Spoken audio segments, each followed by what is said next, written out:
ఒక గ్రామంలో అరుణ్, రవి, మీనా అనే ముగ్గురు స్నేహితులు ఉండేవారు. ఒకరోజు వారు ఒక పాత చెట్టు దగ్గర ఆడుకుంటున్నారు. అప్పుడు వారికి మట్టిలో సగం దాగి ఉన్న ఒక పాత మ్యాప్ కనిపించింది. వారు దాన్ని తెరిచి చూశారు. అందులో ఒక గుర్తు ఉంది, ఖజానా ఇక్కడ ఉంది.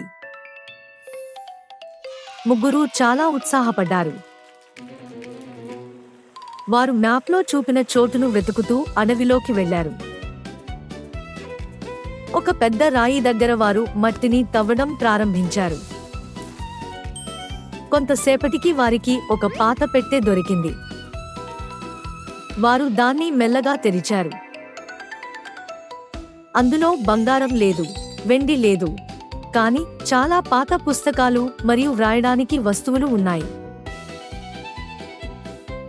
ఆ పెట్టెలో ఒక నోటు ఉంది. జ్ఞానం నిజమైన ఖజానా.